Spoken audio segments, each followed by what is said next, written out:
Hello, this is Ken Ferry with this week's Boots in the Field report. Man, we had a big week this week doing our hand harvest operation both here and in Iowa for the guys. And Jared's here with me. Jared takes care of the hand harvest plots. He runs them from start to finish and kind of the overseer of it as he puts this data together eventually for the hybrid yearbook. Tell us about the day. A lot of things were taking place here. Absolutely. Huge year for the hybrid yearbook overall. We knocked off 6,700 ears this year at our Crop Tech location this past Wednesday. And I would just like to start off by saying thank you to the 60 plus volunteers that we had come in on Wednesday and help us collect all this data. Everything all put together. Might have been a long day, but we collected a lot of information for our hybrid yearbook this year. The regular army working at the process of all the stages. Absolutely. It's quite the army that we have.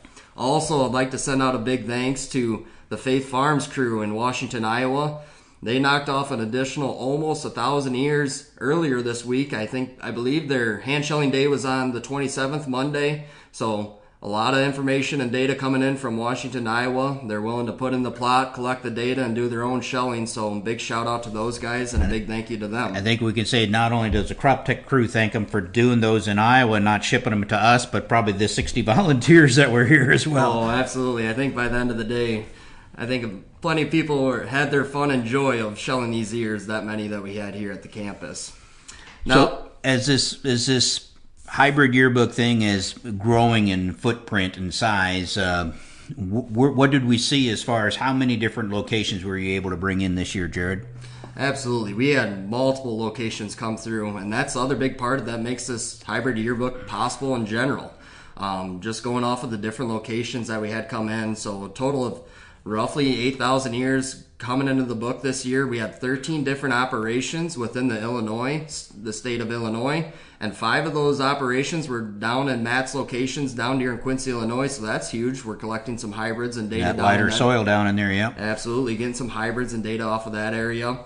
We had 4 different operations with hybrid plots in Iowa. We also had a hybrid plot in Minnesota, and we also had one more operation contribute, and also came to our hand shelling day all the way from Maryland. And wouldn't you say that's probably the farthest plot we've had for this hybrid yearbook? Yeah, that stretches out there quite a ways. And seeing all the D3, D4 drought in Iowa and Minnesota, that's going to bring some interesting numbers, because we're trying to stress these hybrids by planting them at 22 and 36. And on a normal year, population is the only stress we got. But in a year like this, on top of that, we add that stress. It's going to see how those hybrids bend or flex under that kind of pressure when you put the population to it. I know early reports coming in, it was amazing how well the low population was doing out there under the stressed areas out there. So how's our footprint this year for the hybrids that are actually going to go in there then? What kind of numbers are we talking about there? Yeah, so this past year we added in a total of 197 hybrids overall. So that's a big number, and that's kind of the big thing is having these hybrids duplicated from those different locations that we had in Illinois, Iowa, Maryland. It plays a big role in that we have different kind of stresses overall, especially with having them in different operations. It leads to different just practices in general. What's our planting date? Are we applying fungicides, starter, side dressing? Kind of just how it all fits in there. Exactly it. It gives you a little bit of variable kind of stresses throughout the season. That's something we need to dive into. I like to think 197 hybrids is a big number. It gets a little frustrating sometimes when you get out there and you're looking for information on a hybrid and it's not in the yearbook or it's not there. But we're slowly getting a database here that's going to help these guys quite a bit.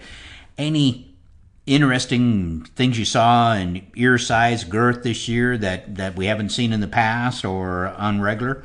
Yeah, there actually was. We talk about all these different stresses and knocking down some of these ears back, but we actually had to set our total kernel limit for ear this year. There's a little bit of questioning on it, but we had some ears being counted and coming in that 22 in girth, rows around, and then also 54 in length, which knocked it out at 1,200 kernels per ear, which we had a cap set at 1,000 because we didn't think we were going to get up to that number anytime soon, but here it is, 2023, we hit that number. 1,200 kernels. That situation where I was suspicious of that when I saw one of the early numbers come in where we saw 20 4,000 hitting 274 bushels. Like, how is that possible? But that's definitely not the old 650 kernels per ear anymore when we start talking about 1,200. That's pretty cool. Anything else? Another thing that we saw this past year was we're looking at how many kernels does it take to make a bushel, and with one hybrid at the low population, it only took 45,000 kernels overall in that population treatment. So that's pretty neat to see when we talk about and doing our yield checks. We're jumping from that 70 to 80, 90, but what was the top end that you saw in this year's data as far as kernels per bushel? Yeah, that was for the top end this year. It was 87,000 kernels to make a difference. Wow. 45,000, 87,000. Jared, that's 42,000 kernel difference to make a bushel. It is amazing the differences that could be out there between these hybrids. So that's starting to answer a lot of why we see such wild swings and how we manage these hybrids, meaning that obviously at 87,000 population is going to be important, and at 42,000 you could probably do a lot with a lot less plants out there for the guys that are trying to find something to handle their light soils.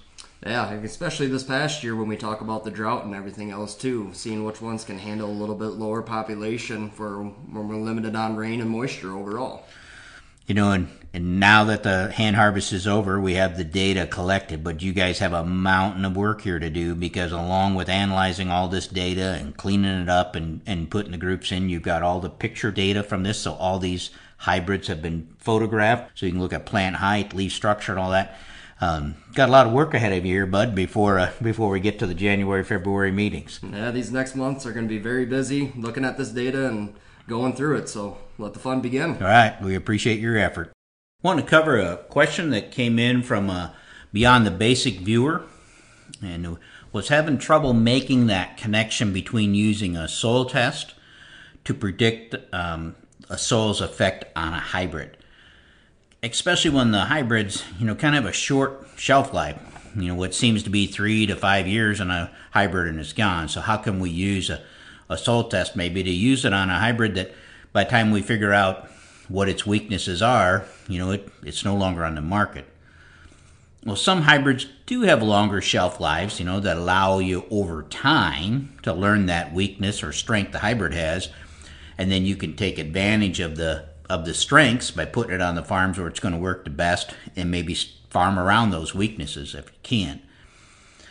You learn which farms these hybrids best respond to. But how do we bring that soil test in there? Well, the soil test can help you shorten the learning curve on where to place certain hybrids. When we're talking about using the soil test to help place hybrids, we're really talking about general hybrid characteristics. Hybrid characteristics such as plant height, leaf structure, and ear flex.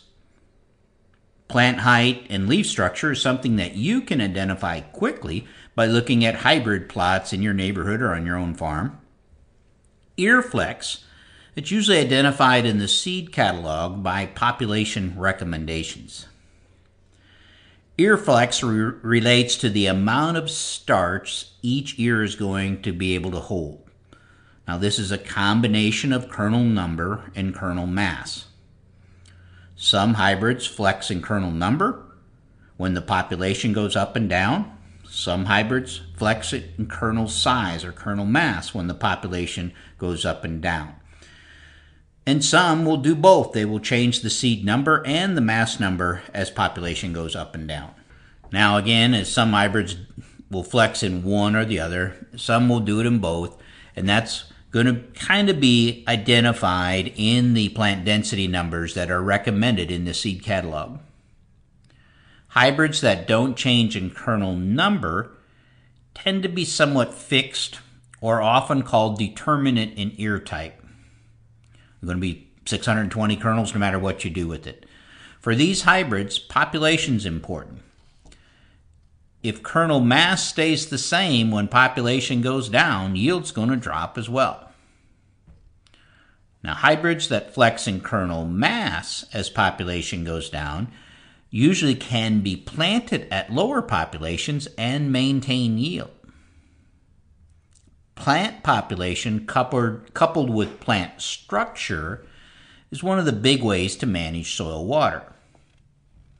Now, the end goal is to capture all the sunlight by the time you're in the reproductive stages to be used as photosynthesis to produce starch for harvest.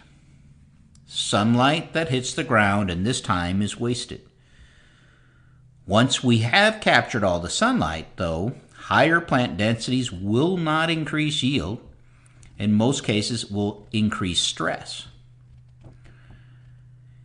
Seed companies put every hybrid through a plant density studies to help identify what plant density is best for each hybrid. Seed catalogs and seed salesmen tend to divide these hybrids up into two classes, racehorse and workhorses. Racehorses are used to reach high yields in good soil. Workhorses are used to maintain yields in lighter soil. When these two get misplaced, farmers are usually disappointed. When you hook a racehorse to a plow, you're not going to get much work done with an expensive horse. When you put a big workhorse in a race with other racehorses, the odds of you winning are going to be pretty low. Now, racehorse hybrids tend to look different than workhorse hybrids. Racehorse hybrids tend to be upright in their leaf structure. Many times they're shorter in stature or shorter in nature to be smaller plants.